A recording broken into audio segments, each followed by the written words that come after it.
برادران اسلام، 14 اگست 1947 کو 27 رمضان المبارک 1368 ہجری کو وطن عزیز پاکستان کا قیام عمل میں آیا۔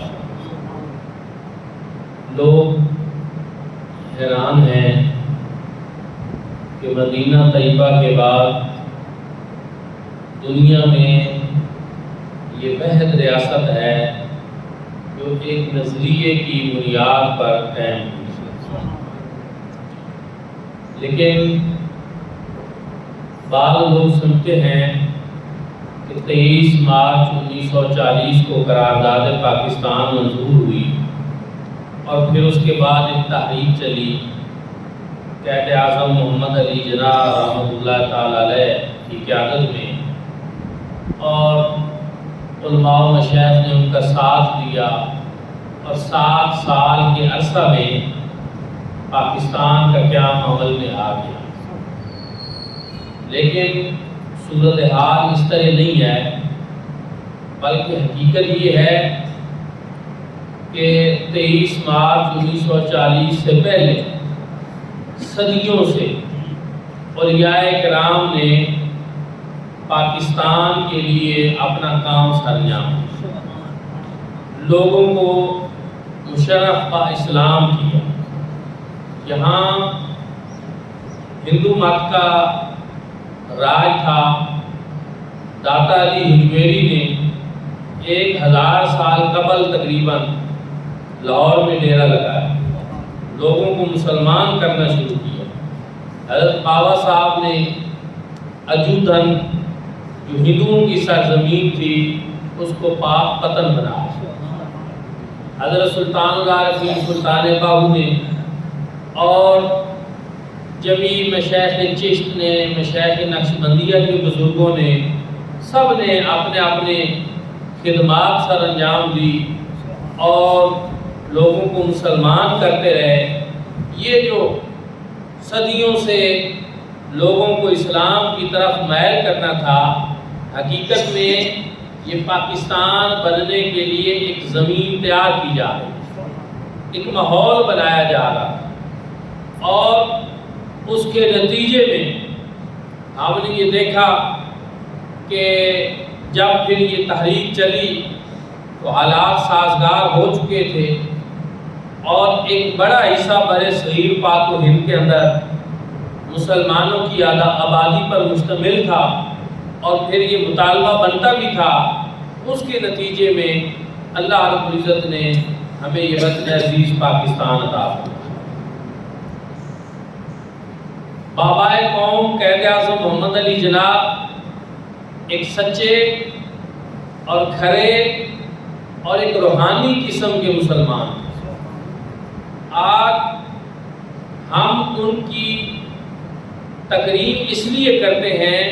ان کا احترام اس لیے کرتے ہیں کہ ہمارے وہ اسلاف اور بزرگ جو بڑے ہی صاف ستھرے لوگ تھے اور کسی غلط بندے کا ساتھ دے ہی نہیں سکتے تھے، ہمارے ان بزرگوں نے قائد اعظم محمد علی جناح کا ساتھ دیا۔ ان میں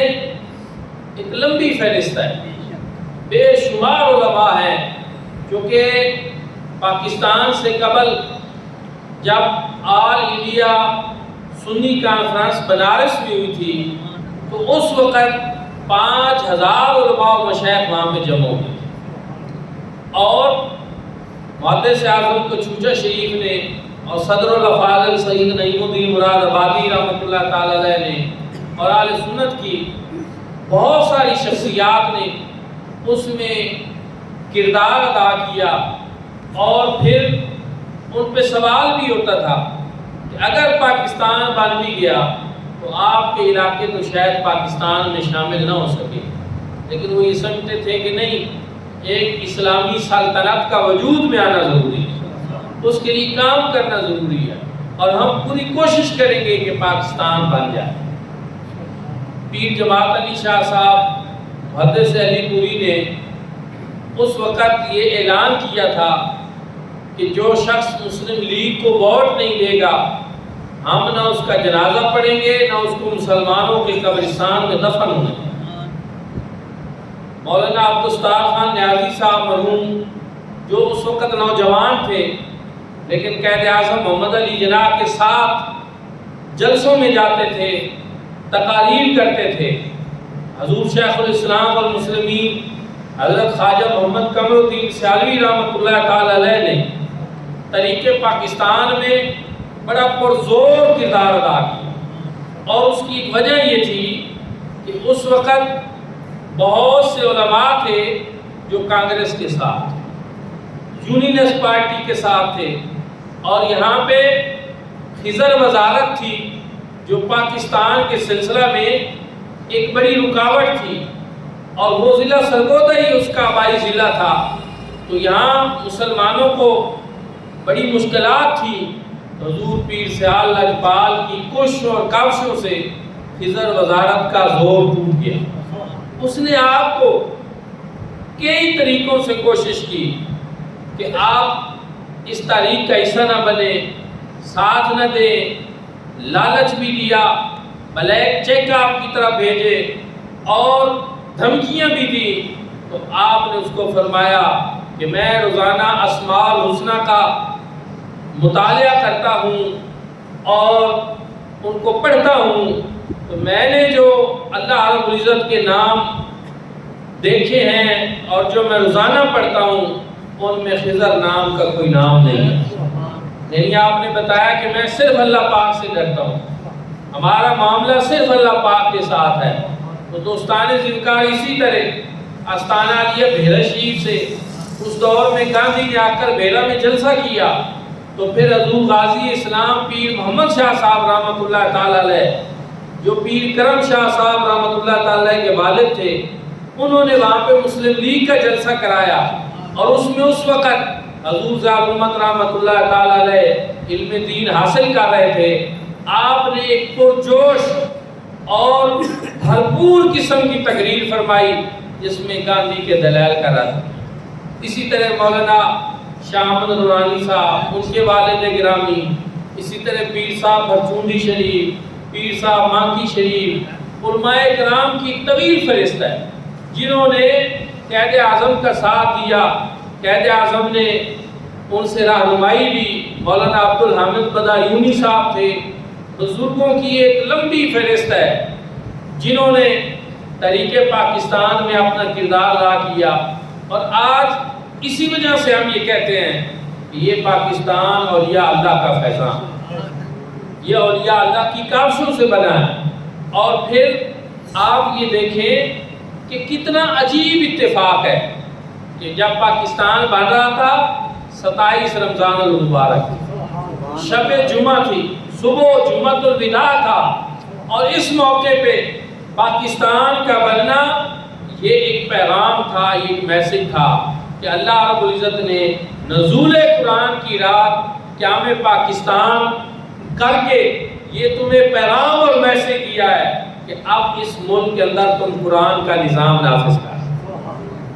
اب اس کا آئین تم قرآن پاک کو بناؤ۔ لیکن میرے بھائی اور دوستو، بدقسمتی سے ہم یہ دیکھ رہے ہیں کہ سالہ سال سے جب سے یہ ملک بنا ہے، اس کے اندر ہر طرح کے نظام اپنائے گئے ہیں، ہر طرح کے نظام لائے گئے ہیں، کوشش کی گئی ہے، لیکن جتنے بھی نظام آئے ہیں ان سے قوم کی فلاح نہیں ہوئی، ان سے غریب آدمی کے دکھوں کا مداوا نہیں ہوا، اور ان کی وجہ سے یہ ملک آج کی سال میں آپ کے سامنے ہے۔ ہمارا اس سلسلہ میں کہنا یہ ہے کہ جہاں آپ نے بہت سے نظام اپنائے، بہت سی کوشش کی، ایک مرتبہ نظام مصطفیٰ کو بھی اپنا لیا، اس کی برکات کو بھی دیکھ لیتے، چیک کر لیتے، اس کا نتیجہ کیا، اس کی برکات کیا ہے۔ حضور نبی کریم صلی اللہ علیہ وآلہ وسلم کا مبارک لایا ہوا نظام جو ہے، وہ نظام وہ ہے کہ جس کے اوپر ریاست مدینہ قائم ہوئی، اور جس کے اندر لوگ جو ہیں وہ بے شک غریب ہوتے تھے، لیکن امیر جو لوگ ہیں وہ ان کا خیال رکھتے ہیں۔ حضور نبی کریم صلی اللہ علیہ وآلہ وسلم نے ایک ایسا معاشرہ دیا، ایک ایسی ریاست تشکیل دی کہ جس کے اندر لوگ ایک دوسرے کے دکھ سکھ میں شریک ہوتے تھے، ایک دوسرے کے غموں کا مداوع کرتے تھے۔ لیکن آج ہم دیکھتے ہیں کہ یہاں وطن عزیز کے اندر ایک نفسا نفسی کا عالم ہے، ایک افراتفری کا عالم ہے۔ اگرچہ اس میں کوئی شک نہیں کہ آج بھی یہ ملک قائم و دائم ہے باوجود ان ساری مشکلات کے، تو صرف اس وجہ سے ہے کہ یہ ملک اللہ رب العزت کا انعام ہے، یہ رب تعالیٰ کا خاص کرم ہے۔ اور میں پڑھ رہا تھا دنیا کی تاریخ کے اندر کہ بہت سے ممالک ایسے ہیں جن میں صحرا تو ہے لیکن ان میں پہاڑی علاقہ نہیں۔ دنیا میں بہت سارے ملک ایسے ہیں جن میں پہاڑ تو ہیں لیکن ان میں صحرا نہیں ہے۔ یہ پاکستان اللہ رب العزت نے ہمیں ایسا خطہ دیا ہے کہ اس میں صحرا بھی ہیں، اس میں پہاڑ بھی ہیں، اس میں میدان بھی ہیں، اس میں نہری علاقے بھی ہیں، اور دنیا کے اندر سب سے بڑا ملک جو ہے وہ رقبے کے لحاظ سے روس کا ملک ہے،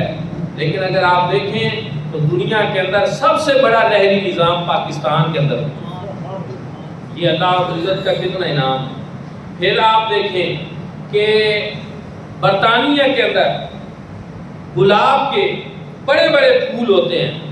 لیکن ان میں خوشبو نہیں ہوتی۔ یہاں پاکستان میں اللہ رب العزت کا یہ کرم دیکھیں کہ یہاں پھول بھی اگتے ہیں اور ان پھولوں میں خوشبو بھی ہوتی ہے۔ موتیا، گلاب، چنبیلی، آپ دیکھیں کہ یہ ان میں خوشبو بھی ہوتی ہے۔ یہاں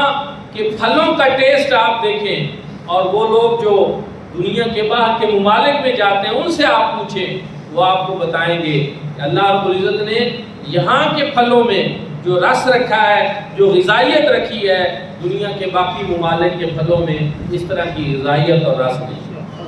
یہاں اس ملک میں بے حق وقت دو موسم چل رہے ہوتے ہیں کہ جہاں بہت زیادہ گرمی چل رہی ہوتی ہے وہاں اسی ملک میں اس وقت ٹھنڈے علاقے بھی موجود ہیں جن میں ٹھنڈک ہوتی ہے۔ آج آپ اپنے وادی سون کا موسم دیکھ لیں اور نیچے خوشاب جور آباد کو آپ دیکھ لیں، چند کلومیٹر کے فاصلے پر وہاں گرمی ہوتی ہے شدید اور ادھر ہم ٹھنڈی ہواؤں کے مزے لے رہے ہیں۔ اسی ملک میں ایسا ہو رہا ہوتا ہے۔ یہ کیا ہے؟ یہ اللہ رب العزت کے انعامات ہیں، بے شمار ایک فہرست ہے پاکستان کے اندر اللہ رب العزت کے انعامات کی، لیکن ہمیں ان چیزوں کی قدر نہیں، ہمیں اللہ رب العزت کے ان انعامات کی قدر نہیں ہے۔ اشفاق احمد صاحب مرحوم فرمایا کرتے تھے کہ لوگوں یہ پاکستان یہ حضرت صالح علیہ السلام کی اونٹنی کی طرح ہے کہ وہ ایک معجزہ تھا اللہ کا کہ پتھروں سے زندہ اونٹنی برآمد ہو گئی تھی، لیکن قوم نے اس کی ناقدری کی اور اس اونٹنی کی کونچیں کاٹ ڈالی، تو اس کے نتیجے میں اللہ رب العزت نے ان کے اوپر جو ہے عذاب نازل کر دیا۔ فرمایا کرتے تھے کہ تم اس اللہ کے معجزے کی قدر کرو کہ یہ معجزہ جو ہے یہ پاکستان کی صورت میں ایک ریاست، یہ ایک اللہ رب العزت کا بہت بڑا معجزہ ہے، رب تعالیٰ کا بہت بڑا انعام ہے جو اللہ رب العزت نے یہاں ہمیں عطا فرمایا۔ کبھی آپ دیکھیں انڈیا کے اندر جو مسلمان ہیں وہ کس حالت میں ہیں؟ کئی مرتبہ ہم نے دیکھا ہے وہاں فسادات ہوتے ہیں اور مسلمان جو ہیں وہ اپنے دینی شعار جو ہے وہ صحیح طریقے سے ادا نہیں کر سکتے۔ ہم یہاں قربانی ہوتی ہے، گائیں بھی قربان کرتے ہیں، بکریاں بھی قربان کرتے ہیں، بھینسیں بھی کرتے ہیں، سب کچھ کرتے ہیں، لیکن وہاں انڈیا میں جب قربانی کے دن آتے ہیں تو مسلمان گائے کی قربانی نہیں کر سکتے، پابندی لگ جاتی ہے، فسادات پھوٹ پڑتے ہیں، اور کتنی ایسی چیزیں ہیں جو اب اپنے پڑوسی ملک میں دیکھتے ہیں جہاں مسلمانوں کو آزادی نہیں ہوتی، لیکن یہاں کیا ہے کہ ہم ان آزاد فضاؤں کے اندر پوری طرح سانس لے رہے ہیں، اور دین اسلام کے اصولوں پر اگر خود عمل کرنا چاہیں تو ہم کر سکتے ہیں، ہمیں کون سی رکاوٹ ہے۔ پھر ایک اور چیز بھی میں آپ کو بتانا چاہتا ہوں کہ ہماری عادت خواہش ہے اور ہم چاہتے ہیں کہ حکومتی سطح پر بھی صحیح معنوں میں اسلامی نظام کا نفاذ ہو، نظام مصطفیٰ کا نفاذ ہو، لیکن ایک چیز میں اور آپ کی خدمت میں عرض کرنا چاہتا ہوں، اور وہ یہ ہے کہ جو معاملات ہیں ان میں بہت ساری چیزوں کا تعلق ہمارے اپنے ساتھ ہے۔ 70% ایسی چیزیں ہیں جن کے اندر ہم نے اپنا کردار خود ادا کرنا ہے، اور 30% ذمہ داریاں حکومتی بنتی ہیں اسلامی نظام کے نفاذ کے حوالے سے۔ لیکن ہم وہ جو 70% ذمہ داریاں ہماری اپنی بنتی ہیں، ہم ان کو اگنور کرتے ہیں، نظر انداز کرتے ہیں، ان سے غفلت برتتے ہیں، اور ہم چاہ یہ ہوتے ہیں کہ جو 30% ذمہ داریاں حکومتی سطح پہ اسلامی نظام کی ہیں وہ پوری ہو جائیں۔ ایسا نہیں ہوتا۔ سب سے پہلے جو ایک مسلمان کو ایک اچھی مسلمان کی زندگی گزارنے کے لیے ذمہ داریاں ہیں جو 70% اس کی اپنی بنتی ہیں، پہلے وہ ادا کرنا۔ مثلا حکومت کی طرف سے ہمیں آرڈر آئے گا کہ سچ بولو تو ہم سچ بولیں گے، یا ویسے نہیں بولیں گے۔ یہ ہمارے لیے ہے کہ ہم سچ بولیں یا جھوٹ بولیں، ہم دودھ خالص دیں یا اس میں ملاوٹ کریں، ہم تجارت میں بے ایمانی کریں یا ایمانداری سے کام لیں۔ یہ نہیں ہوتا کہ ہر چیز کے لیے حکومت کا ڈنڈا ہی سر پر ہو تو ایک مسلمان کی ہم زندگی گزاریں گے ورنہ نہیں گزاریں گے۔ نہیں میرے بھائیوں اور دوستوں، بہت ساری چیزیں ایسی ہیں کہ اگر ہم ایک مسلمان کی زندگی گزارنا چاہیں تو اس کے لیے ضروری نہیں ہے کہ حکومت کی طرف سے کوئی آرڈر پاس ہو اور پھر ہم مسلمان کی زندگی گزاریں۔ اس لیے اگرچہ حکومتی سطح پر بھی یہ ہماری خواہش ہے، یہ ہماری آرزو ہے، یہ تمنا ہے، اور صرف یہ نہیں بلکہ حقیقت یہ ہے کہ جس دن ہمارے حکمرانوں نے اپنے آپ کو مکین گنبد خضرا کی محبت میں آ کر یہاں نظام مصطفیٰ نافذ کیا تو یہاں ملک کے اندر رونقیں اور ہو جائیں گی، ملک کے حالات ہی بدل جائیں گے، اس ملک کی تقدیر بدل جائے گی۔ لیکن بہرحال بہت ساری چیزیں ایسی ہیں جن کا تعلق آپ اور میرے اپنے ساتھ ہے۔ ہمیں آج خود فیصلے کرنے ہیں، اپنے گھر کا ماحول اسلامی ہم نے خود بنانا ہے۔ اب یہ میرے اوپر ہے کہ میں اپنے بچے کو دین پڑھاتا ہوں یا نہیں پڑھاتا، اپنے گھر کے ماحول کو درست کرتا ہوں یا نہیں کرتا۔ تو بہت ساری چیزیں ہیں ہمیں اب خود ٹھیک کرنی ہوں گی، تو اس کے نتیجے میں ہمارا یہ وطن عزیز پاکستان ٹھیک ہو جائے گا، یہ جنت نظیر بن جائے گا۔ اگرچہ ہم یہاں دیکھتے ہیں کہ یہاں دین کے معاملے میں ہمارے حکمران جو ہیں وہ اکثر کوتاہی سے کام لیتے ہیں، اور اکثر ایسی باتیں ہمیں یہاں دیکھنے کو ملتی ہیں جو ایک اسلامی ملک اور وہ ملک جو کلمہ طیبہ کے نام کے اوپر جو ہے حاصل کیا گیا تھا اس میں نہیں ہونی چاہیے تھی۔ جن میں آپ دیکھ لیں ابھی حالیہ دنوں میں ختم نبوت کا مسئلہ چل رہا ہے، ابھی اور بہت ساری چیزیں ایسی چل رہی ہیں۔ تو ہم سب کی یہ خواہش ہے کہ اللہ رب العزت وطن عزیز پاکستان کو صحیح معنوں میں اسلامی نظام کے نفاذ والا ملک بنا دے، جہاں پہ نظام مصطفیٰ کی رونقیں ہوں، بہاریں ہوں۔ اور پھر ایک اور چیز میرے بھائی اور دوستوں یہ ہے کہ وطن عزیز پاکستان کے اندر ہم دیکھ رہے ہیں کہ یہاں پہ بہت ساری ایسی باتیں ہوتی ہیں جو ایک اسلامی ملک کے اندر نہیں ہونی چاہیے۔ بہت سی ایسی قانون سازیاں ہوتی ہیں، بہت سے ایسے حکمرانوں کے رویے ایسے ہیں، کئی مرتبہ ہم نے بیان کیا کہ جو اسلامی حکمران ہوتے ہیں ان کا طرز زندگی جو ہے وہ سادہ ہوتا ہے، رہن سہن سادہ ہوتا ہے۔ ایک مرتبہ روم کے ایلچی آئے اور وہ ملنا چاہتے تھے جناب فاروق اعظم رضی اللہ تعالیٰ عنہ سے۔ انہوں نے پوچھا تھا کہ امیر المومنین کا محل کہاں ہے؟ انہوں نے بتایا ہمارے امیر المومنین کا تو کوئی محل نہیں ہے، وہ فلاں درخت کے نیچے آپ جائیں، جو ہستی آرام فرمائے وہ ہمارے امیر المومنین۔ وہ حیران ہوئے کہ ہمارے قیصر و کسریٰ کے تو بڑے بڑے محلات ہیں اور اس طرح سادگی کی زندگی گزار رہے ہیں۔ اور اسی طرح جب فاروق اعظم رضی اللہ تعالیٰ عنہ